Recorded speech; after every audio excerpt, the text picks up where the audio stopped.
हाय, आपके साथ मैं हूँ Surabhi Sharma. India TV YouTube channel subscribe करिए, बेल आइकन दबाएं।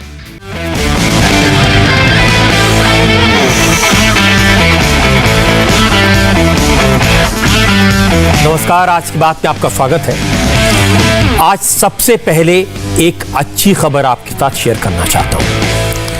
करीब 61 दिन बाद, 2 महीने बाद पहली बार ऐसा हुआ कि एक दिन में नए मरीजों के मुकाबले कोरोना से ठीक होने वाले लोगों की संख्या ज्यादा आई।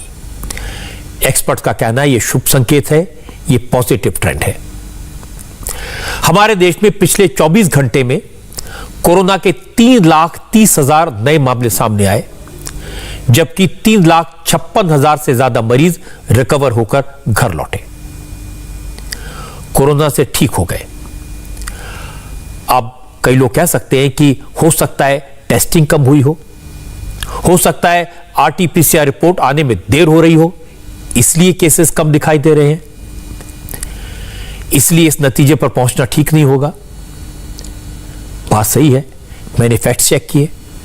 जहां तक टेस्टिंग की बात है तो 7 मई को 18 लाख, 8 मई को 18,65,000, 9 मई को 15.25 लाख और पिछले 24 घंटे में 18.5 लाख टेस्ट हुए।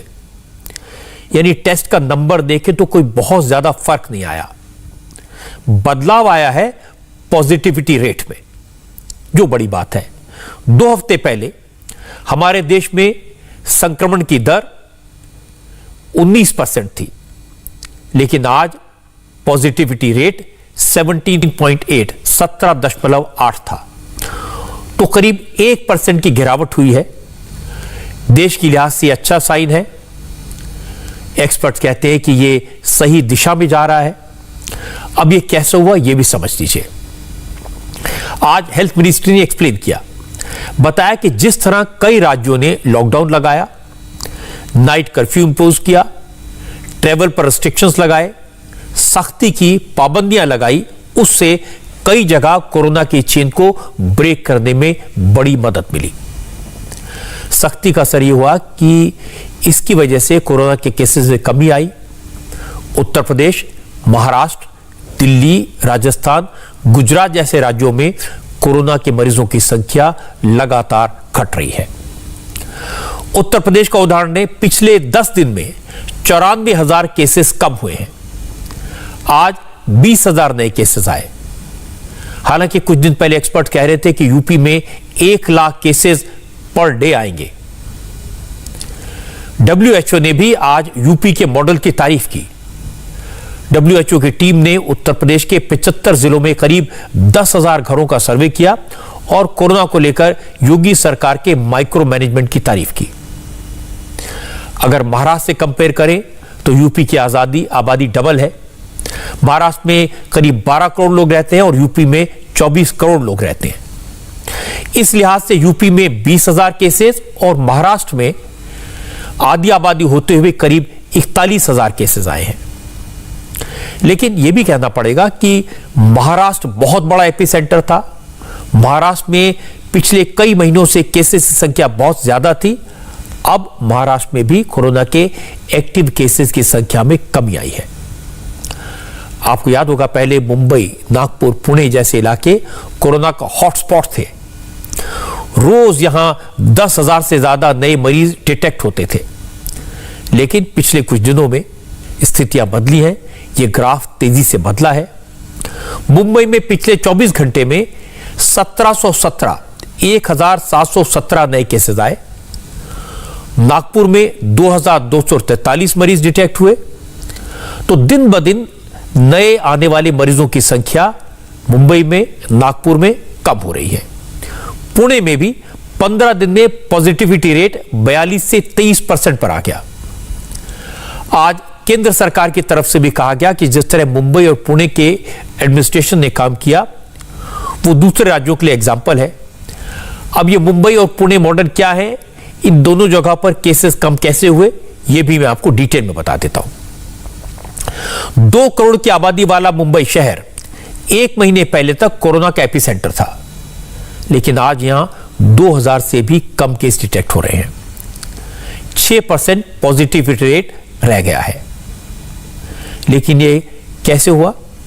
असल में मुंबई में जब कोरोना के केसेस बढ़े तो वहां के लोगों को बेड के लिए, ऑक्सीजन के लिए दर दर भटकना नहीं पड़ा। मुंबई में जैसे ही कोरोना के केसेस बढ़ने लगे, पूरी मुंबई को 24 वार्ड्स में बांट दिया गया। हर वार्ड का एक कोरोना कंट्रोल रूम बनाया गया। हर कंट्रोल रूम में डॉक्टर, मेडिकल स्टाफ और एम्बुलेंस तैनात किए गए। सैकड़ों एसयूवीज को एम्बुलेंस में बदला गया।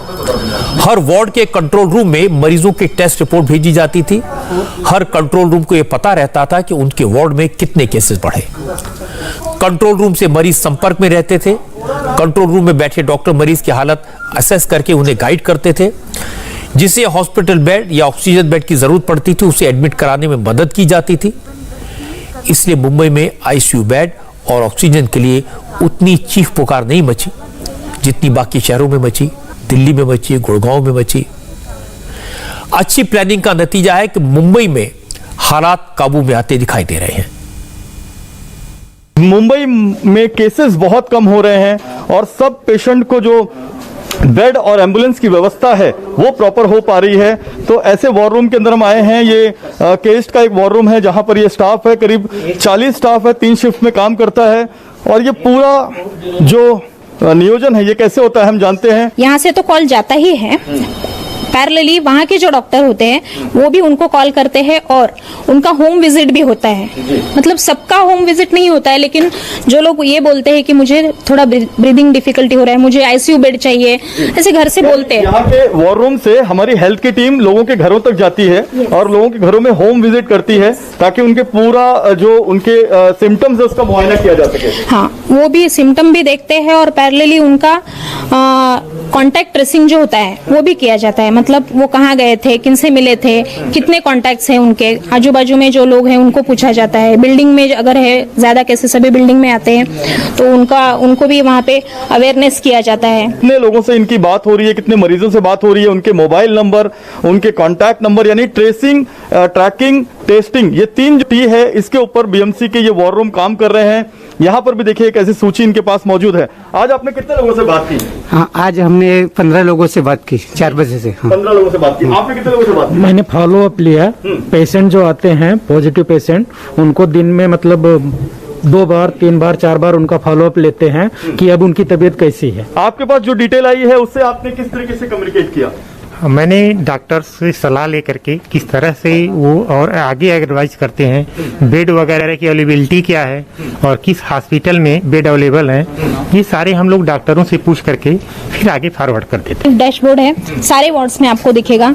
यहाँ पे कंप्लीट मुंबई में जितने भी हॉस्पिटल्स हैं उनमें कितने बेड्स अवेलेबल है, कितने बेड्स टोटल है और कितने बेड्स पूरा ऑक्यूपाइड है, ये आपको सब दिखेगा। जैसे कि अभी यहाँ पे आप देख रहे हैं सस्पेक्ट पॉजिटिव आईसीयू पीआईसीयू, मतलब इसका मतलब है कि सस्पेक्ट मतलब जिसका अभी डायग्नोस नहीं हुआ है उनके कितने बेड्स अवेलेबल है।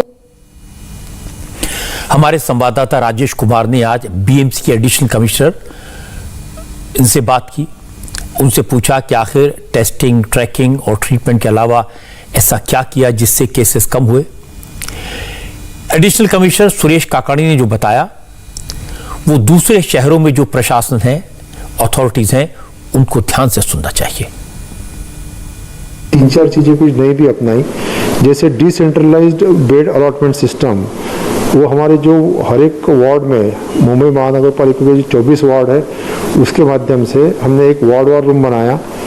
उस वार्ड रूम में टेलीफोन की 30 लाइनें, 10 एम्बुलेंसेस, 10 मेडिकल की टीमें और 24 घंटे डॉक्टर की सेवाएं वहाँ पे हमने उपलब्ध कराई, ताकि जब भी हमारे पास में पॉजिटिव लाइन लिस्ट, जो पॉजिटिव मरीजों की लिस्ट आती थी, तो हमारा सबसे पहले कॉल उनको जाया करता है कि आप पॉजिटिव पाए गए हैं, आपके सिम्टम्स क्या है, आपकी ऑक्सीजन लेवल क्या है, आपका टेम्परेचर कितना है, आपको और कोई शिकायतें हैं क्या, और कोई बीमारी है क्या।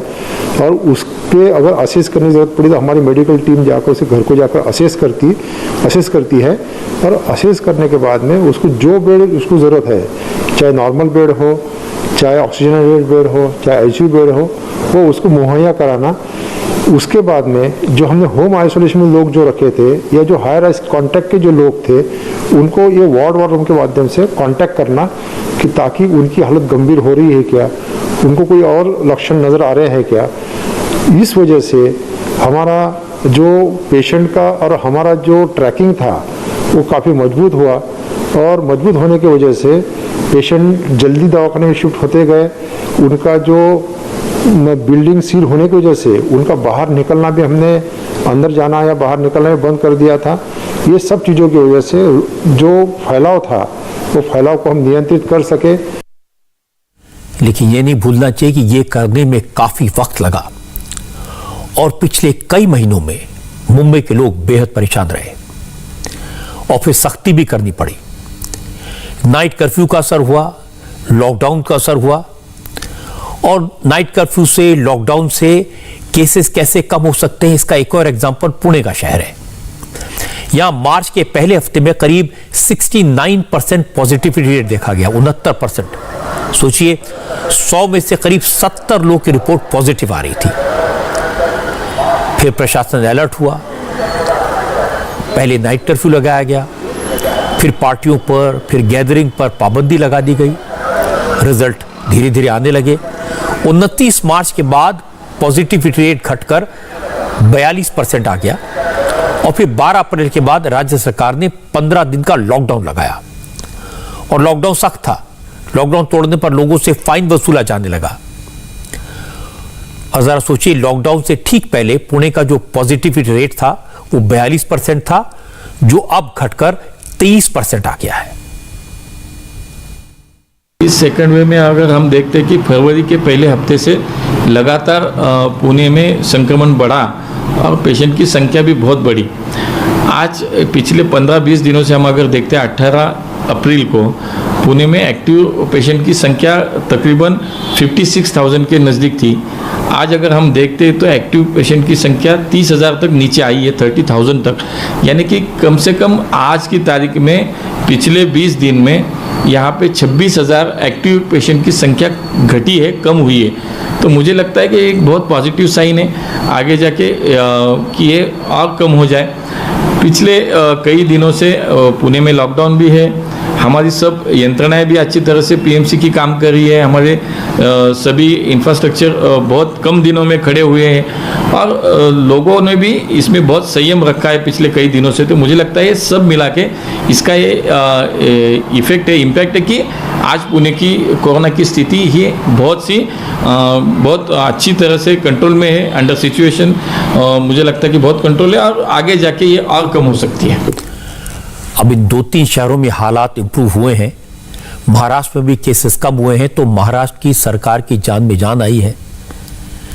अब हेल्थ मिनिस्टर राजेश टोपे कह रहे हैं कि चूंकि मुंबई और पुणे में बड़े पैमाने पर टेस्टिंग हो रही है, इसी की वजह से अर्ली डिटेक्शन हो रहा है और कोरोना को कंट्रोल में किया जा रहा है।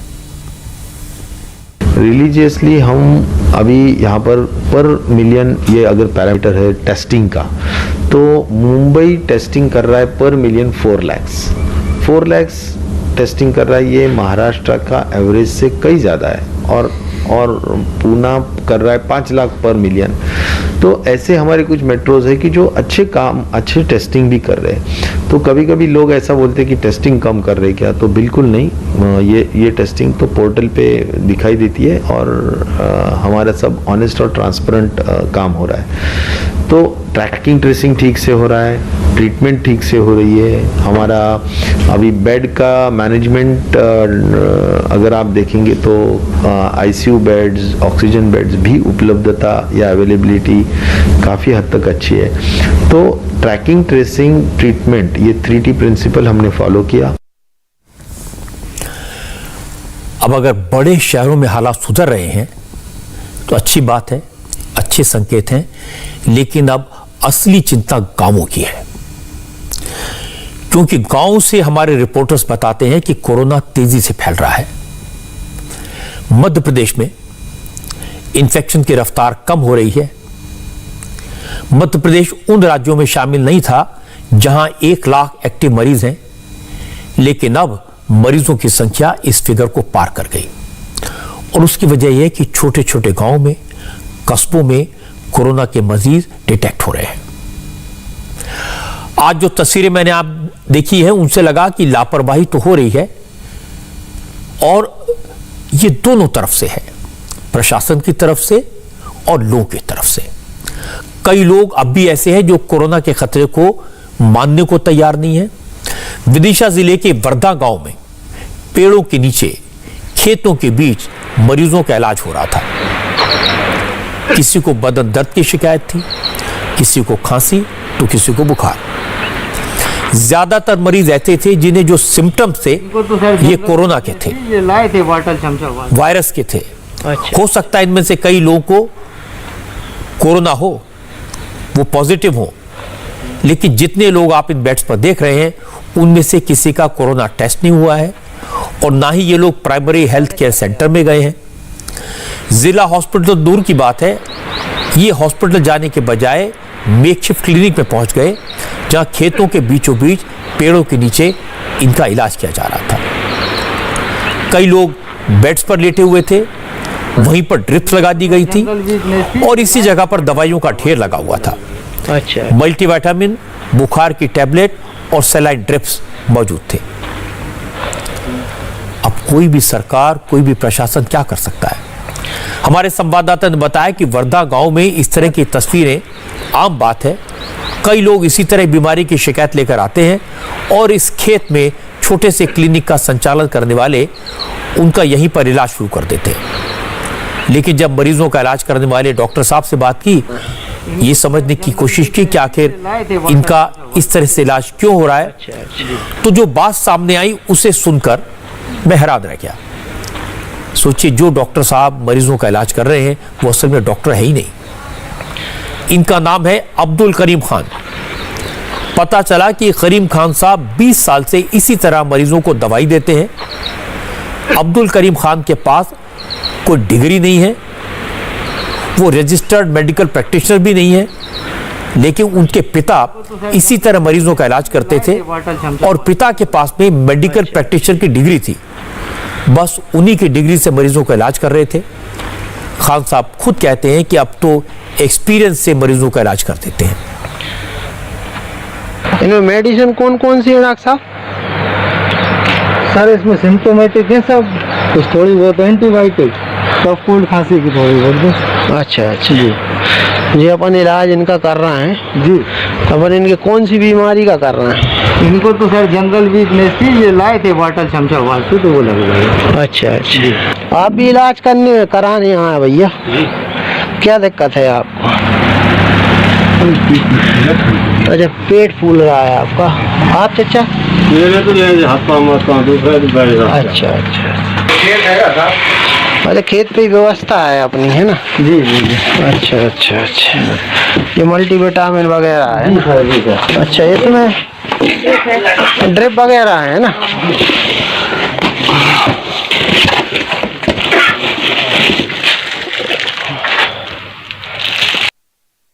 मेरा अब्दुल करीम खान साहब। डिग्री अपने पास कौन कौन सी है? डिग्री कोई सी नहीं है साहब, अपने पिताजी की डिग्री तो कर रहे हैं। पिताजी शान खोए। अब सोचिए, ये डॉक्टर बन गए हैं, पिताजी की डिग्री उस पर काम कर रहे हैं। जब तस्वीरें सामने आई तो लोकल एडमिनिस्ट्रेशन अलर्ट हुआ, वो भी खेत वाले क्लिनिक में जांच के लिए पहुंचा। लेकिन गांव के कुछ लोग ऐसे थे जो इतना सब होने के बावजूद ये समझने को तैयार नहीं थे। वो इस बात को स्वीकार ही नहीं करना चाहते कि जो दवाएं उन्हें दी जा रही थी वो उनकी जान को खतरे में डाल सकती थी। तो आदमी बीमार पड़े, अब इलाज कब कर रहे हो? इलाज नहीं कर रहे हमारो। अब बंदोबस्त तुम्हारी जा करवाओ, सरकार के मुताबिक 5 मरीज डॉक्टर में जवाब यार जाओ आके नहीं अस्पताल में, देखो डॉक्टर नहीं है तो उनकी व्यवस्था आप तुम्हें करने। अब तू करवाएगा व्यवस्था। 35 साल से 10-50 साल सेवा कर रहे हो और कैसी सेवा कर, रात के दिन के, और इतनी साफ सफाई तो तुम कर नहीं सके तो तुम्हारे अस्पतालों में साफ सफाई 50 साल से भी जंगानो बिगड़ा तक बात इंक्वायरी भैया का ऐसे सही काम की कोई नहीं करे। अब लोगों का गुस्सा जायज है, उनका इन सो कॉल्ड डॉक्टर साहब पर भरोसा है, लेकिन यह बात सही है कि अगर ये लोग कोरोना के सिम्टम्स को छुपाएंगे, सिर्फ सिरदर्द और बुखार की दवाई लेकर वापस लौट जाएंगे, तो फिर इससे कोरोना के फैलने का खतरा कई गुना बढ़ जाएगा। वो अपने परिवार को यह वायरस ट्रांसफर कर देंगे और फिर जब तक हॉस्पिटल पहुंचेंगे तब तक काफी देर हो चुकी होगी। इसीलिए कहा जाता है नीम हकीम खतरा जान। लेकिन मुझे लगता है कि लोकल लेवल पर लोगों को और ज्यादा जागरूक करने की जरूरत है। जब हमारे संवाददाता ने ब्लॉक मेडिकल ऑफिसर से खेतों में मरीजों के इलाज को लेकर पूछा तो उनका कहना था यह बात सही है कि बिना किसी वैलिड डिग्री मरीजों का इलाज हो रहा था। आज से नहीं कई साल से हो रहा था, ऐसा होना नहीं चाहिए था। अब मामला सामने आया है तो शिकायत दर्ज करा दी है। शासन के द्वारा वहाँ पर टीम निरीक्षण करने गई, वहाँ पे डॉक्टर साहब उपस्थित नहीं थे। उनसे डिग्री के बारे में पूछा गया तो उन्होंने कहा कि उनके पास, कल ही बताया था कि उनके पास कोई डिग्री नहीं है। उनके फादर MPW थे और विगत 20 सालों से वो प्रैक्टिस कर रहे हैं, ये गांव वालों ने वहाँ पे बताया। तो गवर्नमेंट की नज़र में जिसके पास डिग्री नहीं है और वो प्रैक्टिस कर रहा है तो उसको सही माना जाएगा या गलत माना जाएगा? नहीं सर, ये पूरी तरह से गलत है। किस प्रकार की दवाइयों का वो यूज़ करती हैं जो पेशेंट होते हैं उनके? नहीं, मेडिकल काउंसलिंग के हिसाब से जो रजिस्टर्ड मेडिकल प्रैक्टिशनर है वही दवाई लिखेगा और वही इलाज करेगा। ये पूरी तरह से गलत है। अब वो इतने सालों से कैसे ये प्रैक्टिस कर रहे हैं, ये तो पूरी तरह कानून के दायरे से बाहर ही, ये गलत है। ये पूरी तरह से गलत है और इसको उन्हें नहीं करना चाहिए था। अब हम लोगों ने पंचनामा वगैरह बनाया, देखते हैं क्या कार्रवाई है। जांच में क्या देखा वहाँ पर? हाँ, अभी वहाँ पे तो वो मिले नहीं और पूरी तरह से वहाँ पे कल जो वीडियो में दवाइयाँ थी और IV सेट थे वो सब वहाँ पे कुछ भी नहीं मिला। सिर्फ multivitamin, ranitidine, omeprazole, vitamin C, cetirizine, normal दवाइयाँ पाई गई वहाँ। अच्छी बात है कि लोकल एडमिनिस्ट्रेशन ने तुरंत एक्शन लिया। जिले के DM कैमरे के सामने आए, उन्होंने कहा कि इस मामले में FIR करा दी गई है और उन्होंने लोगों से अपील की है और कहा कि कोरोना के सिम्टम्स दिखते ही, लक्षण सामने आते ही इलाज करवाएं, सरकारी हेल्थ सेंटर पर जाएं। जो कोरोना के यदि किसी को लक्षण दिखते हैं तो कृपया तत्काल स्वास्थ्य केंद्र में पहुंचें और अपना स्वास्थ्य का परीक्षण भी हो जाएगा और उसके अलावा कोई दवाएं हैं वो भी दे दी जाएंगी उन्हें। और यदि कोई गंभीरता दिखती है तो उसको आगे रेफ़र भी किया जाएगा। इसके अलावा लटेरी में क्वारंटाइन सेंटर भी चल रहा है, यदि वहाँ पे एडमिशन की ज़रूरत हो, जिसके यहाँ क्वारंटाइन हुआ है और घर में जगह नहीं है तो उनको वहाँ रखा जा सकता है। सर, शमशाबाद के बरधा में पिता की डिग्री पर जो बेटा इलाज कर रहा था उस पर क्या कार्रवाई हुई है? उस पर FIR हो गई। लेकिन ये सिर्फ एक जिले का या एक गांव का हाल नहीं है। मध्य प्रदेश के रतलाम में तो हालत और भी खराब नजर आई। रतलाम के मेडिकल कॉलेज का हाल यह था कि यहां मरीजों को हॉस्पिटल में भर्ती करने के लिए बेड्स नहीं थे, सारे बेड्स फुल है। इसीलिए जो लोग कोरोना के सिम्टम्स लेकर हॉस्पिटल पहुंचे थे उनको कॉरिडोर में ही मेकशिफ्ट अरेंजमेंट करके लिटा दिया गया। यहां लाइन से कोरोना सस्पेक्ट मरीज मौजूद थे, ज्यादातर ऐसे जिनका ऑक्सीजन लेवल कम था। हमारे संवाददाता ने बताया कि डॉक्टर एक बार मरीज को देखकर गए, इसके बाद उनकी सुध लेने वाला कोई नहीं आया। मरीजों के पास ऑक्सीजन सिलेंडर दिखाई दिए, लेकिन कोर्स ऑफ ट्रीटमेंट क्या होगा ये बताने वाला कोई नहीं था। मरीजों के रिश्तेदारों का कहना है कि काफी देर तक इसी तरह बरामदे में मरीजों को रखा जा रहा है। उनका ऑक्सीजन लेवल कम पड़ गया था सर, 72 रह गया था। तो मेडिकल कॉलेज में लेके आए, क्या बोला डॉक्टरों ने? बोला तो कुछ नहीं सर, ऑक्सीजन लगा के बस। अंदर नहीं लिया आपका अभी तक? जी सर, अंदर नहीं लिया अभी तक। वही तो सर मैं 2-3 बार कह चुका हूँ उनको कि सर अंदर लीजिए इनको, तो कोई सुनवाई नहीं हो रही सर। आप 1 घंटे हो गए यहाँ बाहर पहुँचे? 4-5 घंटे हो गए सर, 1 बजे का आए हुए सर। बाहर लॉबी में ऑक्सीजन लेवल कम है। बाहर ऑक्सीजन वगैरह लगाया? अभी नहीं लगाया है। क्या कह रहे हैं डॉक्टर? थोड़ी देर में आके चेक करेंगे। अभी किसी डॉक्टर ने नहीं देखा है। ये अंदर बेड नहीं देखा है? अभी बेड खाली नहीं है, ऐसा बोल रहे हैं।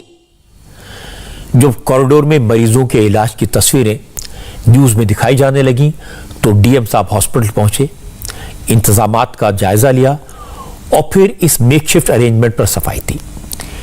DM ने बताया कि जो मरीज इमरजेंसी में आते हैं उनके लिए इस तरह के इंतजाम किए जा रहे थे, लेकिन अब किसी भी मरीज को ऐसे इलाज नहीं दिया जाएगा, हॉस्पिटल के अंदर ही इंतजाम किए जाएंगे। देखिए, ग्रामीण क्षेत्रों में कंटेनमेंट को सख्ती से लागू किया जाएगा और ओवरऑल कोशिश ये है कि पेशेंट इस स्थिति में ना आए जब वो सीरियस होकर अस्पताल आए, उसका अर्ली डिटेक्शन हो जाए और अर्ली डिटेक्शन के बाद उसकी जल्दी ट्रीटमेंट हो जाए, जिससे कि वो ग्रामीण क्षेत्र में वहाँ के जो CHC या PHC हैं उस लेवल पे ही वो रहें और उनको ऐसी स्थिति ना आए जब उनको प्राण का संकट हो। ग्राउंड में इलाज हो रहा है वहाँ पर मेडिकल कॉलेज में, तो ऐसा सस्पेक्टेड है तो कई और लोगों को फिलहाल डर नहीं। देखिए वो चीज़ हमने जो आपने बताया है मेरे नोटिस में आया है, ये व्यवस्था इसलिए उन्होंने शुरू की थी कि कम से कम कोई व्यक्ति अगर इमरजेंसी में आता है तो अगर ऊपर जगह नहीं है तो उसको एक बेसिक ट्रीटमेंट मिल जाए। हमें निर्देश दिया है कि वो काम ये भीतर कोई इंक्लोजर में करें, हॉल में करें, जिससे कि ये व्यवस्था बाहर ओपन में ना हो। इसमें कोई शक नहीं कि गांव में इंफ्रास्ट्रक्चर कम है, हेल्थ सपोर्ट सिस्टम बहुत कम है। इसके बावजूद जिसमें जितनी ताकत है वो लगाकर लोगों की मदद की जा रही है। जैसे ही खबर मिलती है प्रशासन हरकत में आता है। 2 उदाहरण हमने देखे हैं। लेकिन गांव में जब लोग लापरवाही करते हैं तो ये लापरवाही किस कदर महंगी पड़ सकती है, इसका एक उदाहरण आपको दिखाता हूं। आगरा के कुरगांव गांव में पिछले 20 दिन में 14 लोगों की मौत हो गई। हड़कंप मचा। कुरगांव गांव में करीब 800 लोग रहते हैं। गांव में 15 अप्रैल के बाद से लोगों में कोरोना के सिम्टम्स दिखाई दिए।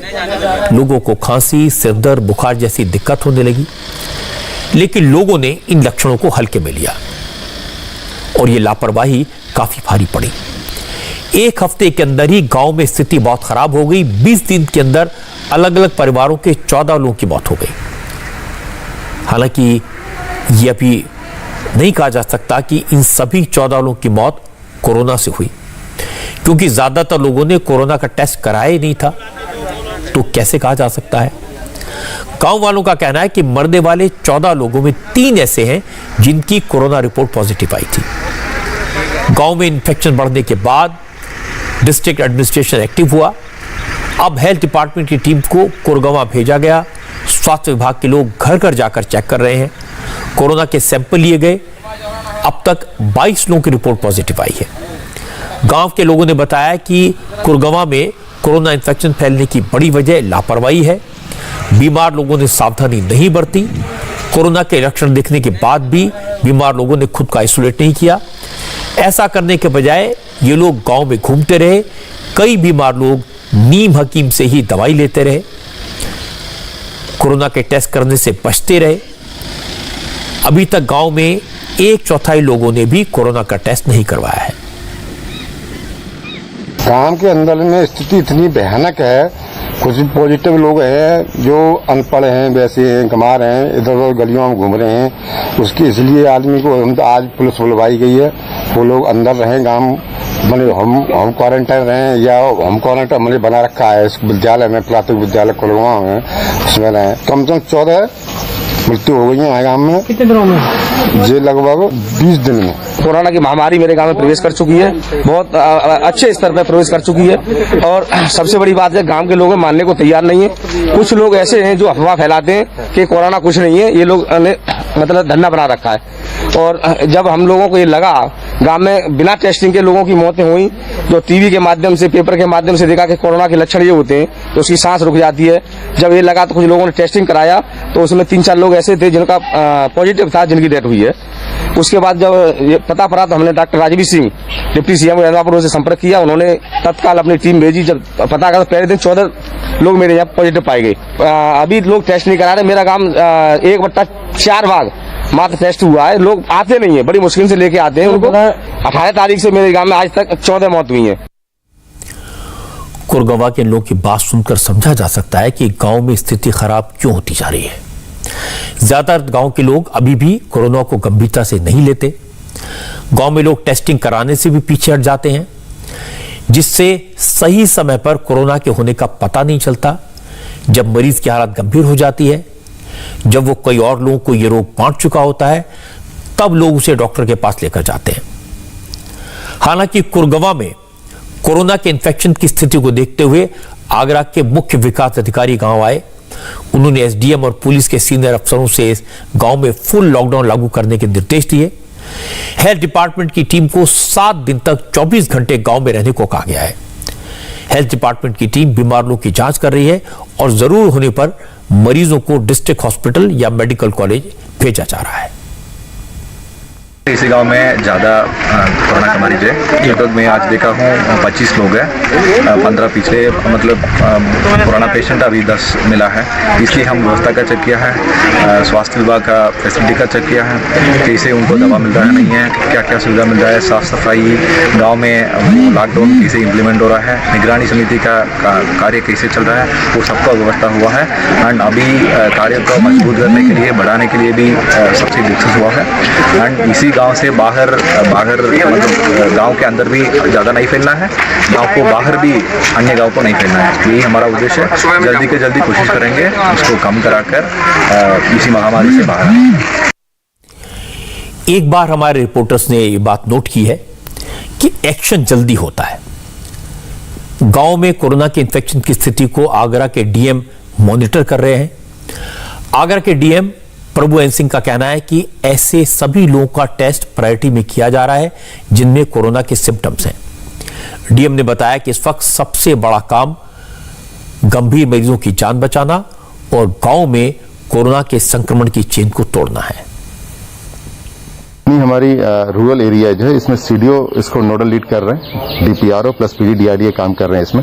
जो हमारी रूरल आरआईटी है, एमओआईसी जो प्लस सीएमओ साहब, अलग अलग गांव जो ऐसे कुछ न्यूज आ रहे हैं और अदरवाइज भी स्पेशल कैंप हम लगाए हुए हैं। जैसे ये गांव है, यहाँ पे पिछले 2 दिन से स्पेशल कैंप लगा है, सब लोग सैंपलिंग कर रहे हैं और जो भी सिम्टोमेटिक केसेज आ रहे हैं, चाहे वो पॉजिटिव नहीं भी हों, अगर उनको सिम्टम्स हों, उनको वहाँ से SN medical college, district hospital या अगर प्राइवेट में जाना चाहते हैं वहाँ भेजा जा रहा है। जो कैंप है हमारा और भी आसपास के गांव में वहाँ भी लगाया जा रहा है। प्रयास है कि साहब जितना हम कम से कम संक्रमण कर सकें उसमें हम प्रयास कर रहे हैं। ग्रामीणों को मालूम तो लगभग 14 लोगों की मौत हो चुकी है। संख्या देखिए, अब एक बार हमारी सीएमओ की टीम गई है, एक बार तहकीकात कर लेगी, बट सबसे महत्वपूर्ण है कि हमें जल्दी से जाके संक्रमण की चेन को ब्रेक करने के लिए, जल्दी से आइडेंटिफाई करने के लिए जो काम करना है उसमें हम प्रयास कर रहे हैं। पिछली बार कोरोना की लहर गांवों तक नहीं पहुंची थी, इसलिए इस बार गांव में रहने वालों ने इसे गंभीरता से नहीं लिया। सोचा कि कोरोना गांव तक तो नहीं पहुंचेगा। लोग बिना मास्क के घूमते रहे। खांसी, सर्दी, जुकाम, बुखार ये होने पर भी लोगों ने कोरोना का टेस्ट नहीं करवाया, न ही डॉक्टर के पास गए। लखनऊ के बख्शी का तालाब इलाके के पहाड़पुर गांव का हाल कुछ ऐसा ही है। गांव में इस वक्त 30 लोग कोरोना पॉजिटिव हैं। कई ऐसे लोग भी हैं जिनमें कोरोना के सिम्टम्स हैं, लेकिन उनकी या तो रिपोर्ट नहीं आई या फिर उन्होंने टेस्ट नहीं करवाया। कोरोना के केस बढ़ने के बाद हेल्थ डिपार्टमेंट ने आशा वर्कर्स को इस जांच के काम में लगा दिया। है तो हम अपने आप हम जानते हैं, लेकिन हम छुपा रहे हैं, बताते नहीं है कि हाँ हमको बुरी नजर से देखेंगे और बैठने नहीं देंगे, समाज से निकाल देंगे, ऐसा कुछ मतलब हर कोई सोच इस वजह छुपा रहे हैं। मैम गांव में सबसे फर्स्ट डे मेरा बेटा आया था, मैंने उसको 14 दिन क्वारंटाइन किया। लोगों ने बहुत कहा कि अभी तुम निकलना नहीं और इनके दरवाजे नहीं जाना। हमने कहा कोई बात नहीं, मेरा बेटा निकला है, हम नहीं जाएंगे। और फिर जब हमने जांच करा ली, निगेटिव आ गए, फिर हम दौड़ने लगे और सबको समझाने लगे कि देखो हमने जांच करा ली, इसमें कोई डरने की बात नहीं। उत्तर प्रदेश में कम से कम एक्शन तेजी से होता है और उसकी वजह है कि चीफ मिनिस्टर योगी आदित्यनाथ अलग अलग जिलों का दौरा कर रहे हैं। उनकी टीमें हर जिले में कोरोना के माइक्रो मैनेजमेंट ड्यूटी हैं। इस निगरानी का फायदा भी हुआ है, केसेस कम हो रहे हैं, जिसको WHO ने नोटिस किया। अब मैं आपको राजस्थान का हाल दिखाता हूं। राजस्थान में पिछले 24 घंटे में कोरोना के 16,000 से ज्यादा नए केस सामने आए, जबकि 169 लोगों की जान चली गई। शहरों और गांव में एक जैसे हाल है। आज हमारे संवाददाता मनीष भट्टाचार्य दौसा जिले के जोड़ा गांव में गए। गांव में इस वक्त करीब 45 कोरोना पॉजिटिव हैं और ये वो लोग हैं जिनका टेस्ट हुआ था। अब तो टेस्ट भी नहीं हो पा रहे। कोरोना का खौफ ऐसा है कि लोग घरों में बंद हैं, कुछ लोग खेतों में बनी झोपड़ियों में रह रहे हैं। गांव में अब भी कई लोग ऐसे हैं जो खांसी, जुकाम और बुखार से पीड़ित हैं, लेकिन टेस्ट न होने की वजह से क्लियर नहीं हो पा रहे। ये नहीं पता चल पा रहा कि वो कोरोना पॉजिटिव हैं या नहीं है। 10 दिन में 60 से ज्यादा लोगों की मौत हुई है। शमशान में राख का ढेर लगा हुआ है। जिस जगह मैं मौजूद हूँ मेरे पीछे ये आप जो राख का ढेर देख रहे हैं, हर दिन जो दौसा के इस गांव में लगातार लोगों की मौतें हो रही हैं, तो शमशान घाट में जगह ही नहीं बची है, इसलिए राखों का ढेर अलग खेत में लगाया जा रहा है। ये आप देखिए, हाल फिलहाल में जो लोगों का कहना है कि हर दिन शमशान घाट में 10 से 12 लोगों की मौत होती है, उनके डेड बॉडी को लाया जाता है, लेकिन चूंकि कोरोना से संक्रमित होने की वजह से अब वहां पर जगह नहीं बची है, लिहाजा खेतों में इस तरीके के राख के ढेर की गुड्डियां लगाई जा रही हैं। और अब आप अंदाजा लगाइए इससे कि सिचुएशन यानी हालात कितने ज्यादा भयावह हो रखे हैं। राजस्थान के दौसा के गांव में हम इस वक्त मौजूद हैं। दौसा के गांव में पूरी तरीके से सन्नाटा पसरा पड़ा हुआ है, कोई भी कुछ कहने को तैयार नहीं है। जो लोग वहां पर मिल भी रहे हैं वो एक ही बात कह रहे हैं कि इतने दिनों से वो गांव में घरों में बंद है, खेत में बैठे हुए हैं, ना कोई प्रशासन की तरफ से आ रहा है उनकी जांच करने के लिए, ना ही कुछ ऐसा आश्वासन दे रहा है कि आगे करना क्या है। और संक्रमण इतनी रफ्तार से बढ़ रहा है कि लोगों में डर का माहौल बैठ चुका है। लोग इस बात से बेहद नाराज हैं कि सरकार ने उन्हें भगवान भरोसे छोड़ दिया है। पहले गांव के प्राइमरी हेल्थ केयर सेंटर में कोरोना टेस्ट हो रहा था, अब टेस्ट के लिए दौसा शहर जाना पड़ता है। लोग ये शिकायत जायज भी है, अगर कोई कोरोना पेशेंट टेस्ट कराने गांव से शहर जाएगा तो रास्ते में कितने और लोगों को इन्फेक्शन देगा, इसका अंदाजा लगाया जा सकता है। अगर गांव में ही टेस्ट होता तो कम से कम ये खतरा नहीं होता। पिछली बार सैंपलिंग की थी तो उसमें 45 पॉजिटिव थे लगभग, तो उसके बाद में फर्दर सैंपलिंग नहीं हुई। जैसे कई लोग हैं ना जो रिकवर भी हो गए, तो उनकी वापस सैंपलिंग भी तो हो तो उससे पता लगे कि वो पॉजिटिव है कि नेगेटिव है। अब जैसे पापड़दा पीएससी में पहले जांच होती थी RT-PCR की, वो बंद हो गई। अब लोगों को असुविधा हो गई, अब उनको दौसा जाना पड़ता है। तो यहाँ से कईयों की समस्या है, अब यहाँ से कोई पॉजिटिव आदमी दौसा जाएगा तो संक्रमण तो फैलाएगा ही। हाँ सर, यहाँ पर कोई भी देखने वाला नहीं आ रहा है, न कोई चेक करने वाला आ रहा है, और यहाँ पर करीबन 45 आदमी है और एक दूसरे से खूब टच है। न कोई रास्ता बंद हो रहा, न कोई ऐसी व्यवस्था है। रास्ता सरपंच ने किया है, मगर अभी कितना फैल रहा है कोरोना पूरे गांव में 45 आदमी है और सब हर घर में पूरे परिवार से ज्यादातर है, पर किसी ने आके अभी नहीं संभाले। दौसा के डीएम के मुताबिक मौत ज्यादा होने की वजह यह है कि लोग देर से हॉस्पिटल जा रहे हैं। पहले वो कोरोना के सिम्टम्स को इग्नोर करते हैं और जब हालत बिगड़ती है तब हॉस्पिटल आते हैं। अब तक यही पैटर्न दिखाई दिया कि मरने वालों में ज्यादातर लोगों का लंग्स इन्फेक्टेड थे और हॉस्पिटल आने से पहले बुरी तरह हालत में हो गए थे। बुजुर्गों की मौत, और इसमें मैं कहना चाहूँगा बुजुर्गों की मौतों के साथ साथ आपके मिड एज लोग हैं उनकी भी डेथ्स काफ़ी सामने आई हैं। और इसमें एक देखा गया है कॉमन पैटर्न ये है कि आपके लंग्स बहुत ज़्यादा डैमेज हो रहे हैं, बहुत लास्ट स्टेज में लोग हॉस्पिटल की तरफ आ रहे हैं या फिर इसमें हो रहे हैं। तो और लेकिन इसमें at the same time I would like to say that कि रिकवरी रेट भी जो अगर सही टाइम पे आ रहा है that is very good and very promising numbers हैं, अगर लोग सही टाइम पर हॉस्पिटल के केयर के लिए अगर अटेंड करते हैं तो। एक बात साफ है, गांव में खतरा ज्यादा इसलिए क्योंकि गांव में बेसिक हेल्थ की सुविधा नहीं है, ना हॉस्पिटल है ना डॉक्टर है। भोले भाले लोग झोला छाप डॉक्टर्स के चक्कर में फंस जाते हैं, उनसे इलाज कराते रहते हैं और जब गंभीर हालत होती है तो हॉस्पिटल की तरफ दौड़ते हैं। गांव में ना तो लैब है ना RT-PCR जैसी टेस्टिंग की सुविधा है और गांव में रहने वाले लोगों की संख्या बहुत बड़ी है। भारत में करीब 6 लाख से ज्यादा गांव हैं जिसमें करीब 80 से 85 करोड़ लोग रहते हैं। यहां लोग टेस्ट कराने से डरते हैं, उन्हें लगता है टेस्ट पॉजिटिव आया तो गांव वाले बॉयकॉट कर देंगे, उन्हें अछूत समझा जाएगा। लोग सरकारी हॉस्पिटल में जाने से कतराते हैं, गांव में रहकर इलाज कराना चाहते हैं। इसलिए अब जरूरत इस बात की है कि गांव में रैपिड एंटीजन टेस्ट की संख्या बढ़ाई जाए और कोरोना के लक्षण दिखते ही लोगों को आइसोलेट किया जाए। चैलेंज बड़ा है, यह करना आसान नहीं है, लेकिन इसके अलावा कोई दूसरा रास्ता भी नहीं है, क्योंकि अगर गांव में कोरोना फैल गया तो उसे कंट्रोल करने में बहुत वक्त लग जाएगा। लेकिन दिक्कत सिर्फ एक नहीं है, इतना सब कुछ होने के बावजूद क्या लोग सबक सीखने को तैयार हैं? क्यों लोग आज भी भीड़ लगाते हैं? कहीं ईद के लिए शॉपिंग तो कहीं वाइन शॉप पर लाइन। में कोई शक नहीं कि कोरोना काल में सरकारों की, जिला प्रशासन की बहुत बड़ी जिम्मेदारी है, लेकिन आम नागरिक की भी जिम्मेदारी है। और जिम्मेदारी यह है कि हम मास्क लगाएं, सोशल डिस्टेंसिंग के नियमों को फॉलो करें, लॉकडाउन की गाइडलाइंस का पालन करें। ये कोई मुश्किल काम भी नहीं है, लेकिन देश के अलग अलग हिस्सों से रोज ऐसी तस्वीरें आती हैं जिन्हें देखकर हैरानी होती है, दुख होता है, सवाल उठता है कि लोग अपनी जिम्मेदारी को समझते क्यों नहीं। आज मैं आपको हैदराबाद और अलीगढ़ इन दो इलाकों की तस्वीरें दिखाता हूं, जिसमें लोग सोशल डिस्टेंसिंग के नियमों को तोड़कर बाजार में शॉपिंग करने उतर आए। हैदराबाद के चारमीनार इलाके की तस्वीरें देखिए। ये भीड़ ईद की शॉपिंग के लिए लगी है। आप इस भीड़ को देखकर अंदाजा लगाइए, इस भीड़ में सोशल डिस्टेंसिंग को फॉलो करना तो दूर, 6 फीट की गाइडलाइन पर अमल करना तो बहुत दूर की बात है। लोग एक दूसरे से सटकर खरीदारी में जुटे। ऐसा लग रहा है जैसे लोगों को कोरोना के संक्रमण का कोई डर नहीं है।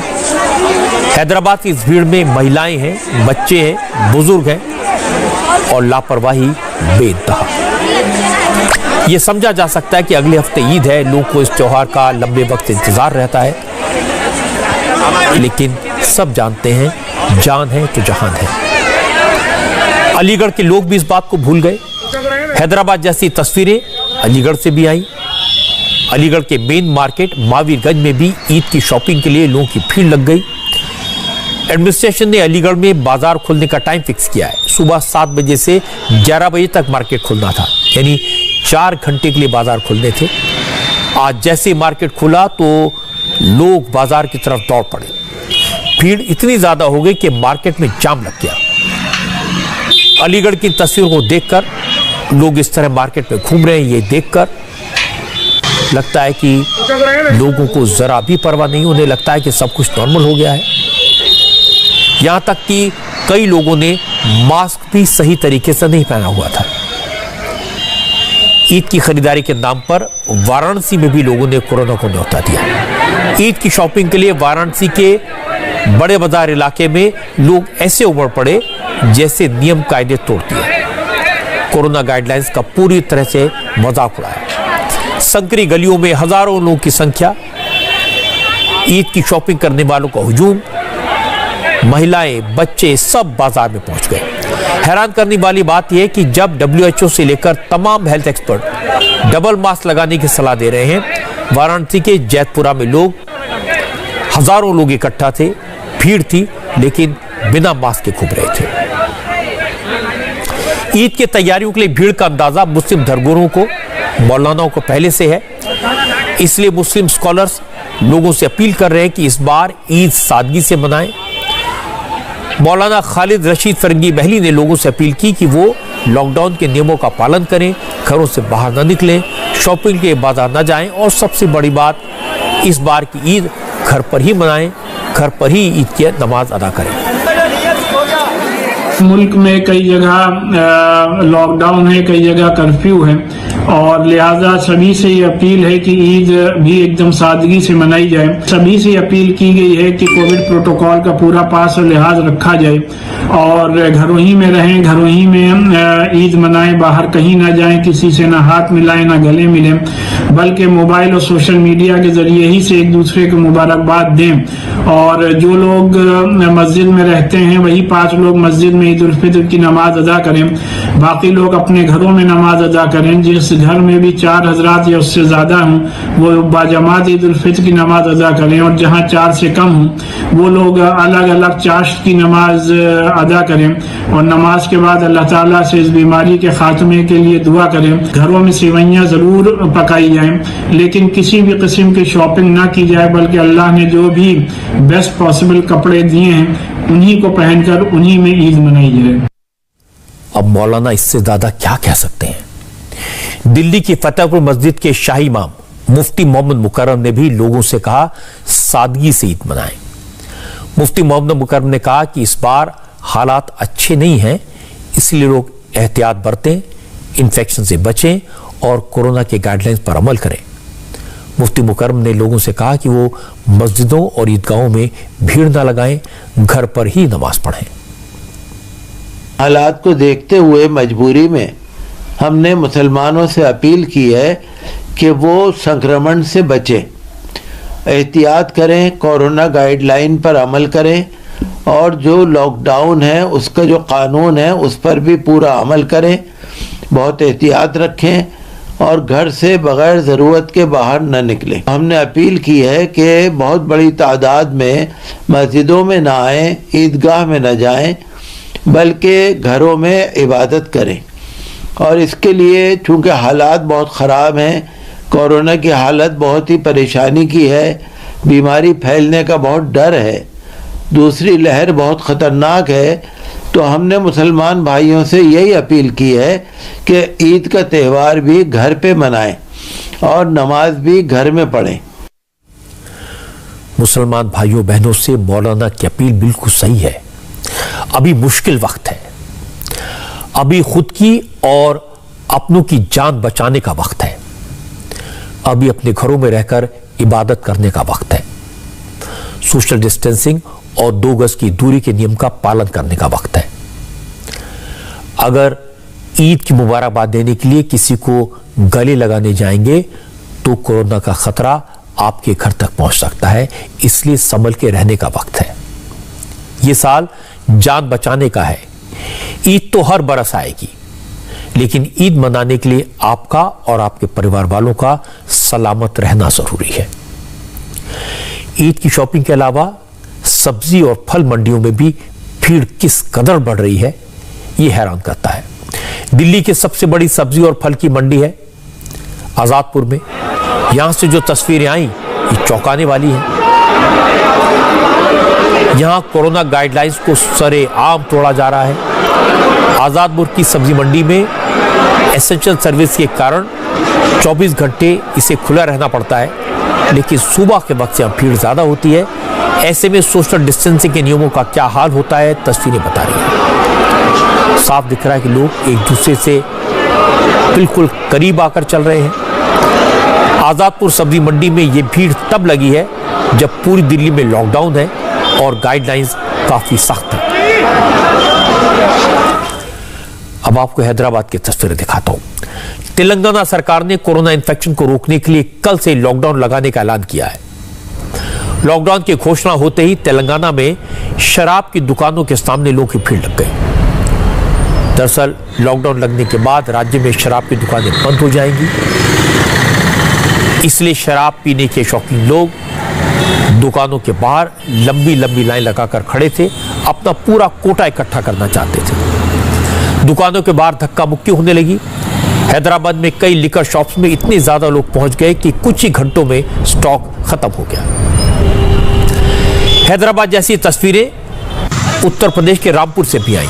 आज यूपी में कई दिनों बाद शराब और बियर की दुकानें खुली तो दुकान का शटर उठने से पहले ही लोग शराब खरीदने के लिए भीड़ लगाकर खड़े हो गए।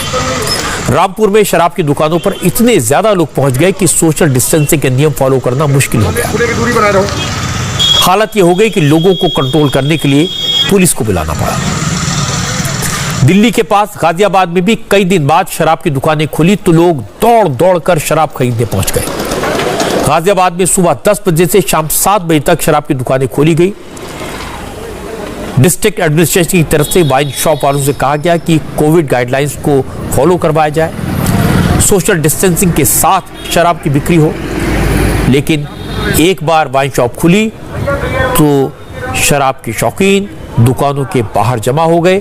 ज्यादातर शराब की दुकानों पर 6 फीट की दूरी का पालन तो नहीं हुआ। हमने पिछले साल दिल्ली में इसी तरह की तस्वीरें देखी थी। तब भी वाइन शॉप्स के बाहर भीड़ दिखाई दी थी, जिसके बाद कोरोना के केसेस बढ़े थे। उम्मीद थी लोग अपनी पिछली गलती से सीखेंगे, सावधानी बरतेंगे, संयम दिखाएंगे, लेकिन ऐसा हुआ नहीं।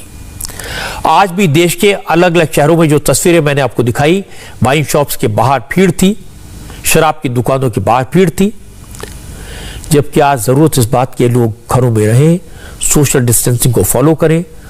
ऑक्सीजन के लिए, लाइफ सेविंग मेडिसिन के लिए अगर लाइन लगाएं तो समझ में आता है, लेकिन शराब के लिए इतना उतावला होना, दूसरों की और अपनी जान को खतरे में डालना किसी जुर्म से कम नहीं है।